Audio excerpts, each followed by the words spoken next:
You're good now? Okay. Good morning, everybody. The format for today, Tanya and I are going to introduce ourselves, and then I'm going to ask to sort of find out, 30 people signed up for this event. Thank you for coming. I want to figure out why you're here, what the mix of the audience is, and then we'll jump into what today's presentation is about. So my name is Frank Schneider. My role at Verint is called the VP or AI Evangelist, which really means I sit in like a Venn diagram that crosses between go-to-market strategy, client consulting, and some sort of brand awareness and AI innovation.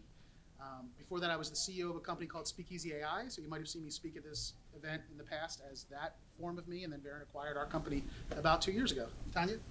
Hi, I'm Tanya Parkins, and I have spent 25 years in the hospitality industry, both in customer experience as well as digital transformations. And I'm excited to be here today. Currently, I lead an advisory firm for digital transformations and customer experience. Great. And Tanya's up here with me today. Thank you, Tanya.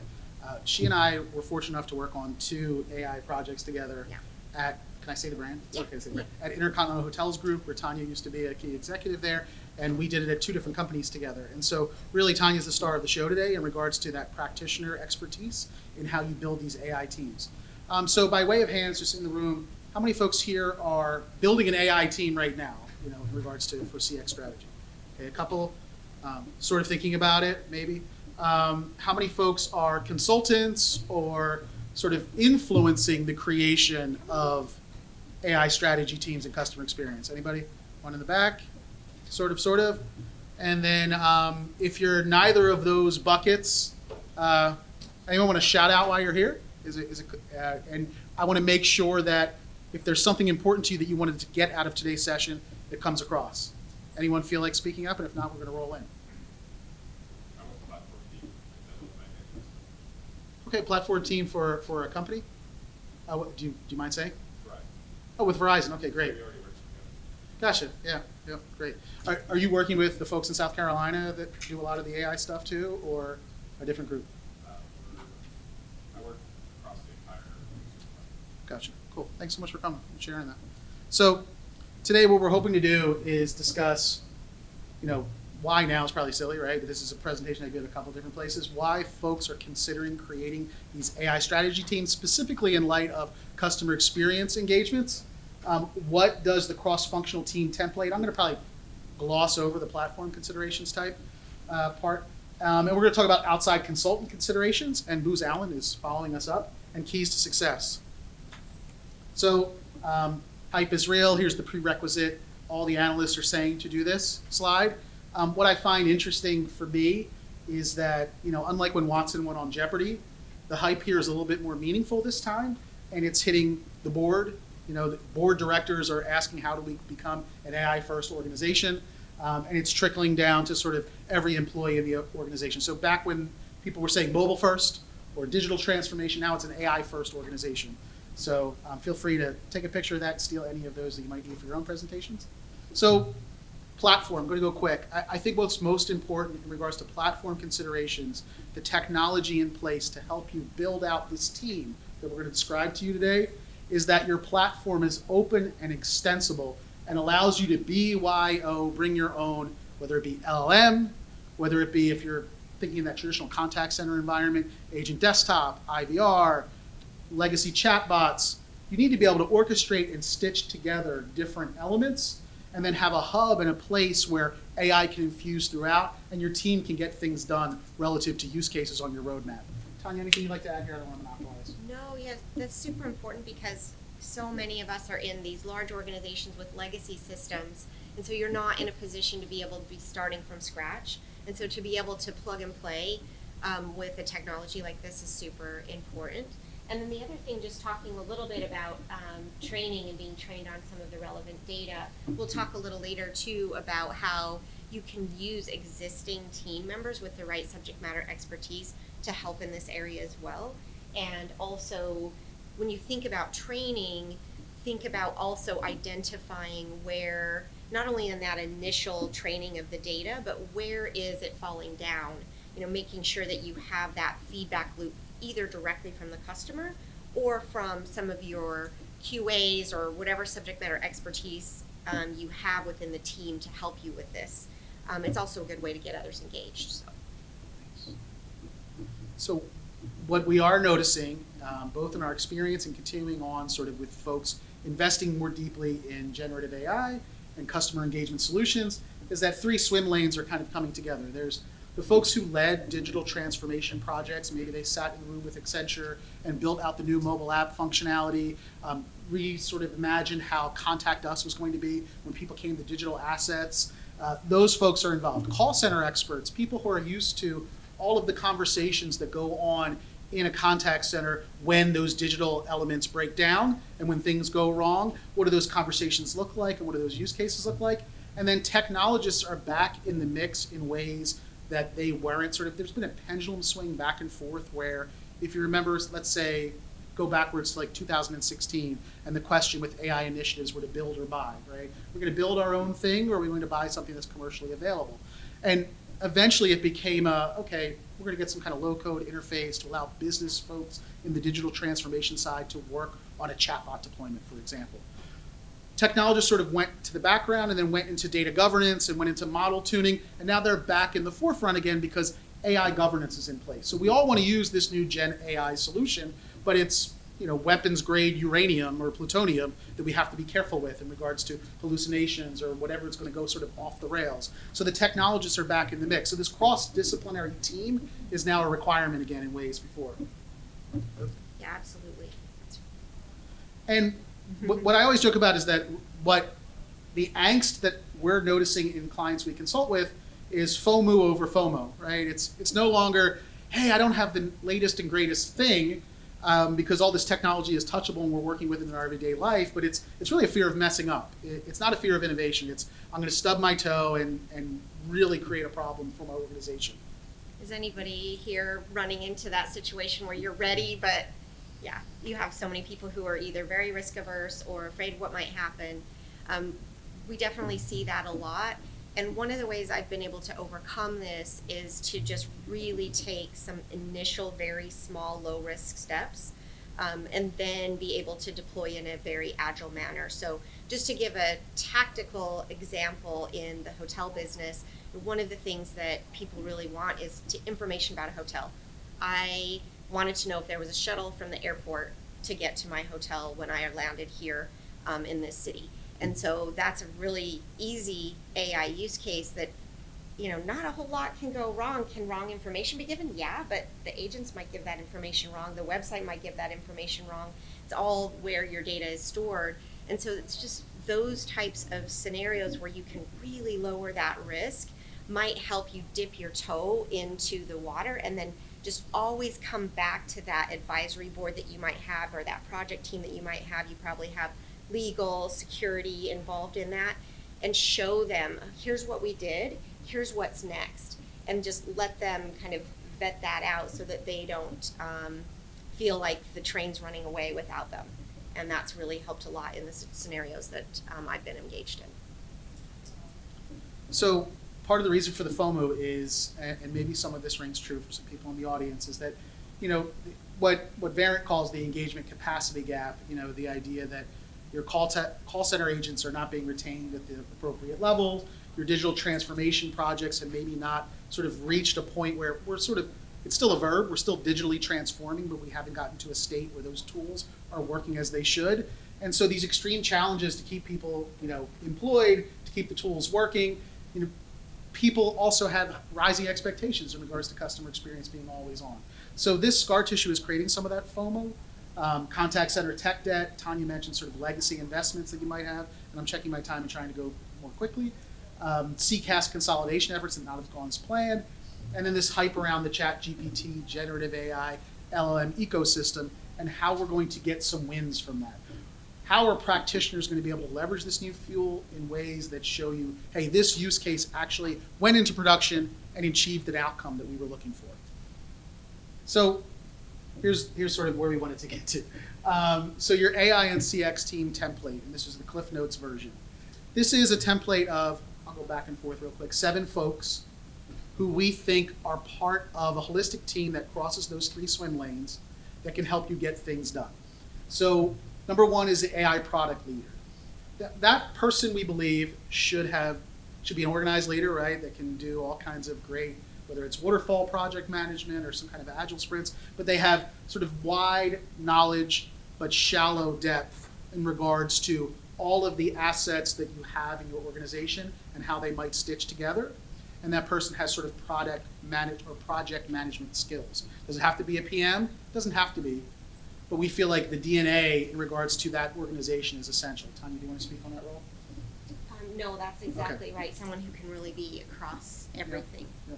You need a tip of the spear to sort of get, they own, hey, how are we going to get from pilot to outcome? And they're bringing in other people to get it done, but they own that. And then a data scientist or engineer, this is especially in regards to if you are using generative AI and an LLM. So a data scientist and a data engineer is highly connected to that. If you're not using generative AI in your AI engagement, which believe it or not, there are other forms of AI without an LLM or ChatGPT, then you may not need this depending on the use case. But in our experience, this person is finding and collecting data. They're able to tune the LLMs. They're sort of maybe even bringing in some data governance elements in regards to where those objects and lists and columns and rows exist and how they should be mined and how that can be done without bias. And we'll get to sort of that element later on in a different role. But data scientist and data engineer. Contact center tech integration expert. Again, for those of you in the audience who don't have a contact center waiting to sort of pick up the slack when your digital touch points don't work, I'm sorry if this is not as germane, but this is definitely in a customer experience focused environment like Tanya and I come from. The contact center tech integration expert is essential because these generative AI and customer facing or even employee or contact center agent facing solutions that are reducing friction, that are automating use cases for customer experience, they have to be integrated with different things. And ultimately, your Gen AI solution, if it's not integrated to a back-end system to do an RPA flow, to automate a process, to return a piece of information, to actually fill out, I think there's a difference between, how many people have investigated like agent assist technologies, co-pilots, if you will, for contact center agents? There's a lot of momentum behind, let's coach my agent on best practices, right? Let's tell them this is what you should do next to fill this request from the customer. And how many of you also, in your experience, worked in a call center with call center agents? Okay, so the likelihood of them following that coaching is very low, if we're being honest with ourselves, right? So there's a difference between if you have a well-integrated solution, giving coaching and actually filling it out and teeing it up for them. And when you tee it up for them, if you're chasing things like average handle time and first contact resolution, you're going to see that perform better than coaching suggestions. Even though coaching suggestions look very sexy and cool in a demo, when you're completing tasks as part of an RPA automation flow with the agent, you get a lot more done in that augmentation environment. Tanya, anything you want to add there? Yeah, no, I think that's very important, especially if it is a customer experience journey flow, then you want to make sure you're not breaking that flow once it leaves the AI and gets to an agent. And so involving that contact center tech integration expert allows you to bring the information you already know from whatever happened with, whether it's a bot or some interaction that you have on your digital site, directly into the contact center seamlessly. And again, very connected to Gen AI or use of LLMs is a conversation designer and or prompt engineer. Now, if you have how many folks have a conversational AI solution that they're working with, okay? And whether or not it has generative AI in the flow, you're still doing conversation design, right? Conversation design is not a new thing. You must have a conversation designer in place, and that's different than someone who's used to doing decision trees in an IVR, right? There's a certain skill. I don't feel like if you go to sort of a Gartner marketing hype page, they're going to say conversational design is dying. I disagree. I think it's still an art and a palette that's required, but it's augmented by a prompt engineer. I think it's a different skill set right now. I think it can be the same skill set over time. We're noticing that. I have Paolo in the back of the room. I'm going to shout him out. From Verint, he leads our team that does everything from prompt engineering to conversation design. Would you agree that those roles are coming together, Paolo, over time? It's not like we're hiring different people to do them? Yeah. It really is an art. I feel like if you have a platform that can help inform the appropriate sort of interface to mind the generative AI solution and bring any one you wish. I really think that's essential, right? One that's appropriate, like for Verizon, as long as Verizon approves it, and I know they're a big Google shut, so I would assume you guys are using Vertex, but if you're using Vertex and it's going to be properly mined and secure and safe, then you want a tool that allows for your prompt engineer to not get themselves in trouble in regards to what they're listening back from that report or from that generative AI. The thing I love most about this is it's not legal or technical writers, because back to kind of that FOMO slide, you have so many situations where they want, legal writing what is being customer facing script, or you might have technical writers who, because of the lack of the conversational designer, you've got a technical writer who's subbing in. I've not seen that work yet. So really important to have conversational design with the same type of people who are having those conversations with customers daily. Like, there's a reason why they're falling out of your website, or because they're not understanding either that marketing jargon or the technical jargon, and having that more customer service facing element associated with that really helps the success of that. And there was a time in conversational systems, I know for me personally, I was way more into getting stuff done and what was going to be automated and what was going to be accomplished than how conversational it was. Because in 2017 through 2021-ish, right, they could only be conversational to a point. But what generative AI has done is it allowed for sort of more natural conversational wrappers around these conversational AI flows. How many times am I going to say conversation? So because of that, like Paolo later on today for Varen is going to demo Bark. Bark is like Chewy. Has anyone ever heard of Bark? Anyone here a dog owner? So Bark is like a brand like Chewy, where you go and you order your dog food and your dog toys. And they tasked us with something I wouldn't have been really into 7 years ago that I thought was really fun, was make our IVA, our bot, a puppy. And that's its personality. And so it's going to interact with people in a certain way. But also, because it's a puppy, it's not going to talk about like our return policy. Okay? It's not going to get itself in trouble, but it adds a little of a cute flavor where folks are now able to actually have brand awareness and brand guidelines. Talk about the agency folks. Wait till they all start knocking on your door, like Publicis Group and everyone else. Now marketing is going to be into these generative AI tools because it can be part of brand awareness. So that's kind of exciting in regards to what you can do there. Use case SMEs. So this is, here comes your SEAL team paratrooper person coming in and out based on the use case that you have. And they're very specialized. So if it's someone from customer service, if it's someone from sales or product experts, everything, as Tanya pointed out, is pilot, pivot, improve. Start with a use case that is low risk, that's been identified, that you have budget and can get approved for, and this is agnostic of budget, right? We're seeing 7 FTEs right now, and we'll talk about that later. But this person is in and out, right? It's not an FTE unless you're going to go super deep on one use case, and now this is that person's full-time job, which I've seen happen as well. So specifically skilled with managing the chosen use case to the desired outcomes. It's that simple. They know through the tools that exist, and it might be 7 different tools and 12 different humans currently, this is how I modify a reservation at IHG, but this is how I get it done. And that person is going to be in to help guide the new way of doing things with AI in the mix. Tanya, anything you want to add there? Yeah, I mean, if this is discouraging, to see this whole team of people and maybe you barely just squeaked by with approval to even just buy a product, and you don't have approval to get a team of this size together, because I think that's really difficult sometimes. Don't despair, because you can do this with a smaller footprint initially. I think to really go the distance and to grow the way you might want to grow, you would definitely need to have these I think these are the right key players. But you can upskill. You can upskill, especially for some of your subject matter experts. You can upskill some of your customer service team, and especially get them engaged where they might start to feel like, hey, is my job in jeopardy? You can get them really engaged and involved, and they can add a lot of value throughout the entire project. Additionally, you could have a non-dedicated product owner. So rather than hiring someone totally new to just focus on AI, you could bring in someone from your digital product team or your contact center product team who could use their expertise in learning some of this and understanding, how do I add this to my portfolio?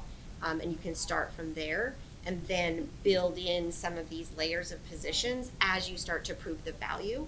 instead of trying to go in with one business case that says, you know, I need this massive team of people as well as all of the funding to get the product. Sure. UI and UX experts are next on the list for voice and digital. So, you know, whether it's sort of the tactical elements around accessibility, if you have some accessibility requirements for your solution, that's obviously very important. But also just in general for, you know, multimodal is hot again, right? Why is multimodal hot again?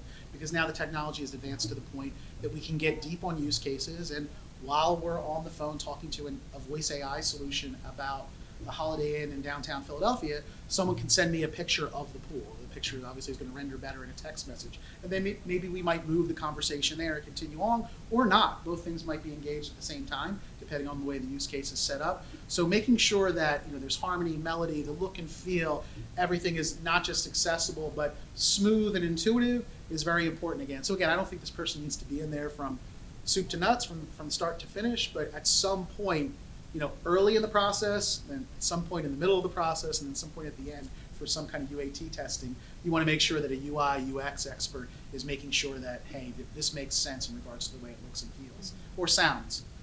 And then lastly, in a very nascent space, so I would say this is the person who, we're still not sure who this person is in a lot of organizations, but I would predict, and I think a lot of people would agree with me, I'm not saying anything special, that this will be a job and this will be a team very shortly that will have concrete rules like GDPR or FedRAMP or you name the acronym, and it will be related to AI, and that's the AI governance lead. And really, it's about managing AI to meet existing and upcoming safety and transparency regulations, bias, ethical AI, responsible AI. So I think that in my experience, I've seen a lot of organizations across different verticals, financial services. A lot of times it's someone who was in data governance, and that was an easy segue to get into AI governance. And it becomes very stringent, and sometimes it's hard to get use cases out the door. But like Tanya pointed out again, I'll keep driving home, ensuring that your use case is low risk and can get through the sort of protocols that are in place for the organization is very important. So this person may or may not exist in your org yet, but this person is coming. So I just thought it was important to highlight that. Yeah. I've also seen orgs where it's a committee, you know, where they've grabbed experts from different areas of the org and kind of put together a governance committee associated with it. For sure. Probably just have some Sure. questions. Okay. A lot of challenges with Mm.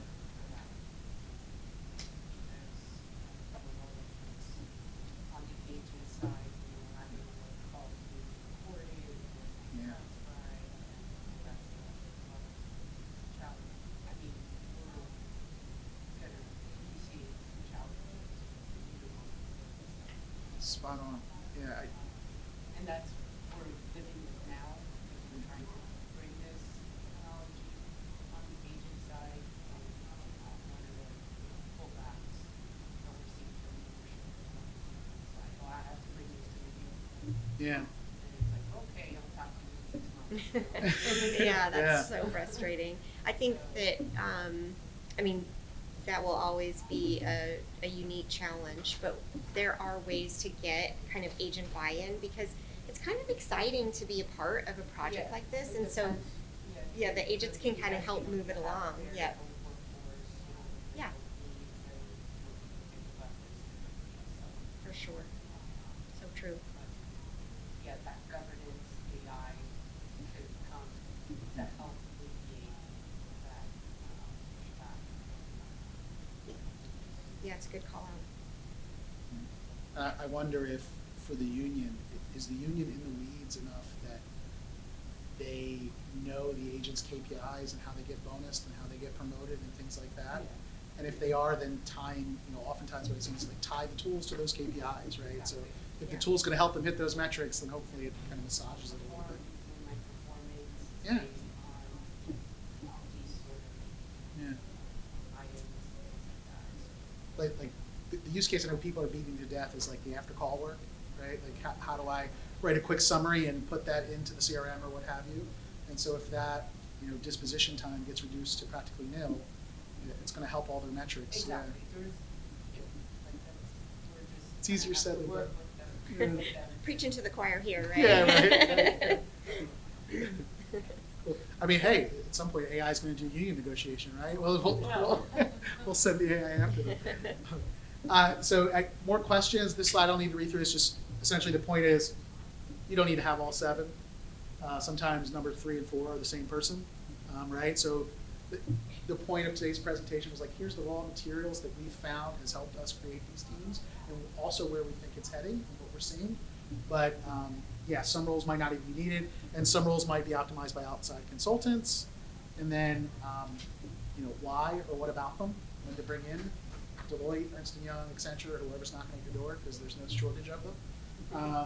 You know, make sure when you meet them you have these well-defined use cases, so you're not sort of spinning your wheels with those folks. And don't wait to figure out the use cases with them. I would say people don't. I feel like, you know, one thing about working with your team is that your team knew, hey, these are some of the things we want to get out the door, and then we'll figure out how to iterate beyond that. But we have some immediate goals in mind, and that was really helpful. Yeah, prioritization. And focusing on achieving measurable results. Again, this might not all sound like rocket science, but when you're talking to outside consultants, you want to make sure, like, yeah, so here's the use cases, here's what we're trying to do, and look to learn to catch fish, is what I would say. Instead of just relying on outside consultants to continually serve you some lovely sea bass, you want to actually go out and learn to fish, so that you don't wind up in a place where you have 75 cubicles with consultants living in there. No offense to the consultant myself, and they live there for 4 years. Well, what did we really do? You know, you want to be able to empower your team and share that training and expertise. Any other questions in the room?